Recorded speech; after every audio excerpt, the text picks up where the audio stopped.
Chole bhature versus Hyderabadi biryani. आप समझ ही गए होंगे मैं किन दो टीमों की बात कर रहा हूँ। मैं बात कर रहा हूँ पंजाब किंग्स की, मैं बात कर रहा हूँ सनराइजर्स हैदराबाद की। संडे डबल हेडर का शाम का मुकाबला 7:30 बजे जो होगा शुरू, वो पंजाब किंग्स और एसआरएच के बीच में होगा। और इस वीडियो में बताएंगे दोनों की क्या प्रेडिक्टेड प्लेइंग 11 हो सकती है। ओम, कैसी लगी मेरी शुरुआत? अरे ऋतिक, बहुत ही शानदार शुरुआत। और मैं कहने ही वाला था भाई, क्या कुछ शुरुआत दिया यार। छोले भटूरे वर्सेस हैदराबाद बिरयानी। भाई वैसे तो छोले भटूरे देखिए दिल्ली माने के हैं, जाते छोले भटूरे वैसे स्लैश पंजाब के बहुत स्वाद होते हैं स्लैश आलू पराठे, कुछ भी लगा हाँ, दो, कुछ कुछ भी पंजाबियों लगा की दो। dishes बिल्कुल हैं बिल्कुल। जी।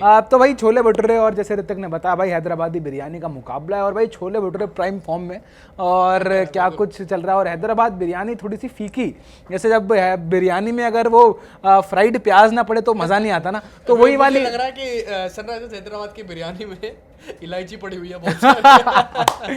तो भाई हड्डी और इलायचियां पड़ी हुई है, और जो बिल्कुल भी प्लेइंग 11 में वो क्लिक नहीं कर पा रही है। बड़े ही काम की खिलाड़ी है, लेकिन काम कोई नहीं आ रहा है। यानी कि वो बात है। एक एग्जांपल दूं तो जैसे कि आप हैदराबाद के पास बंदे तो बहुत है, लेकिन खेलने के लिए, लड़ाई के लिए काम आ जाएंगे हैदराबाद के बंदे। तो ये बात है, अगर आपके भाई लड़ाई हो तो आप हैदराबाद खिलाड़ियों को फोन करिए। लेकिन अभी खैर खेलने की तो नहीं हो पा रहा, चाहे वो हैरी ब्रूक हो, चाहे वो वॉशिंगटन सुंदर हो, चाहे वो मयंक अग्रवाल हो, राहुल त्रिपाठी हो, खेला नहीं जा रहा है इनमें से किससे भी। लेकिन खैर जोक्स असाइड, अब हम बात करेंगे ये जो मुकाबला होने वाला है पीबीकेएस और एसआरएच के बीच, क्या कुछ आइडल प्लेइंग 11 हो सकती है जो भी खिलाड़ी उनके पास उपलब्ध है उसके चलते।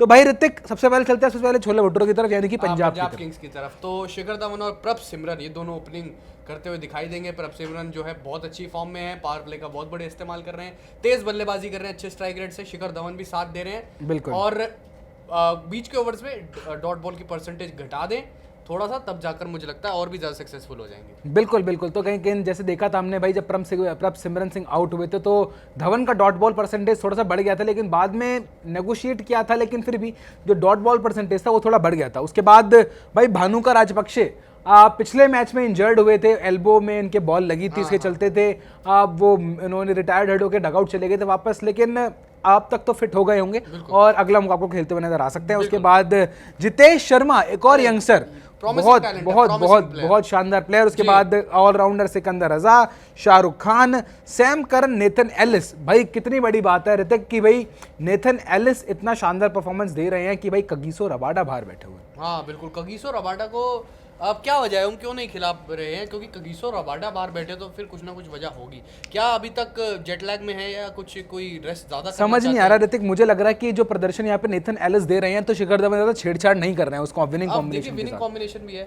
और साथ में फिर उसके बाद हरप्रीत बरार, नेथन एलिस के बाद फिर उसके बाद राहुल चहर, बिल्कुल, और फिर अर्शदीप सिंह। और मुझे लग रहा है कि एक चीज यहाँ पर ना हो सकता है कि ऋषि धवन को यहाँ पे यूज कर सकते हैं आप, अगर आप शाहरुख खान की जगह यूज कर सकते हैं, इम्पैक्ट में आएंगे, इम्पैक्ट में आ सकता है। और मुझे लग रहा है शाहरुख खान की जगह कोई ऋषि धवन खिलाना भी है तो भी आप खिला सकते हो, कोई दिक्कत वाली ऐसी बात नहीं है कि भाई ऋषि धवन आपको बॉलिंग ऑप्शन भी देंगे और साथ के साथ जो बैटिंग थोड़ी सी डीपनेस होगी वो भी आ जाएगी। बिल्कुल। अब उस टीम की बात करेंगे, मतलब हम उस बिरयानी की बात करेंगे जिसमें बहुत सारी इलायचियां पड़ी हुई हैं सनराइजर्स हैदराबाद की। शुरुआत में देखिए ओपनिंग में हमने बदलाव किया। मुझे लग रहा है इससे बैलेंस प्लेइंग 11 नहीं हो सकती, बैलेंस प्लेइंग 11 हो ही नहीं सकती, क्योंकि इतनी दिक्कतें चल रही है। उन दिक्कतों में अगर आपको एक आइडल 11 मिल रही है तो आप खिला लीजिए तुरंत ही।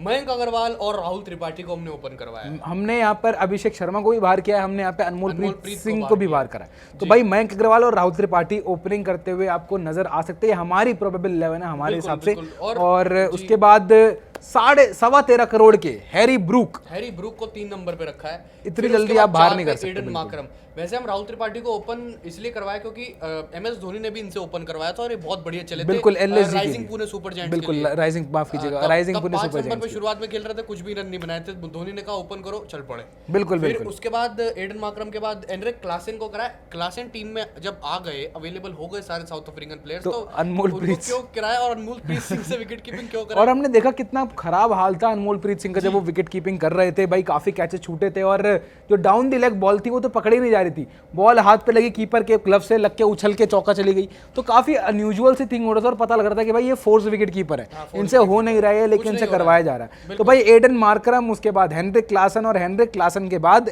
अब्दुल समद ऋतिक, अब्दुल समद के बाद अब्दुल समद, बिल्कुल पिछले मुकाबले में अच्छा रहा था, टैली को पूर्ति देते हैं और पिछले मैच में ठीक ठाक बल्लेबाजी की थी।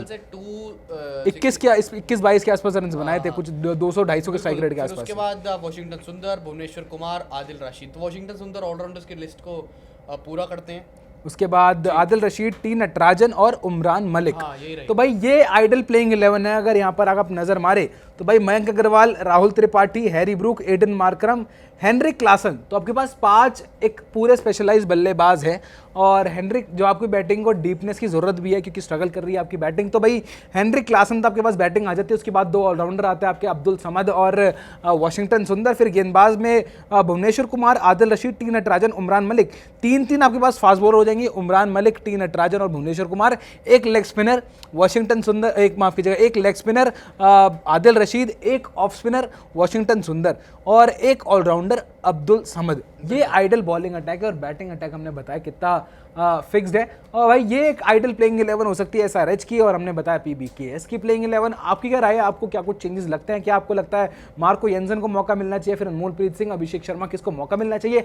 आपको जो कुछ भी लगता हो आप हमें कमेंट सेक्शन में कमेंट करके जरूर बताएं। और साथ ही चैनल पर नए सब्सक्राइब जरूर करें।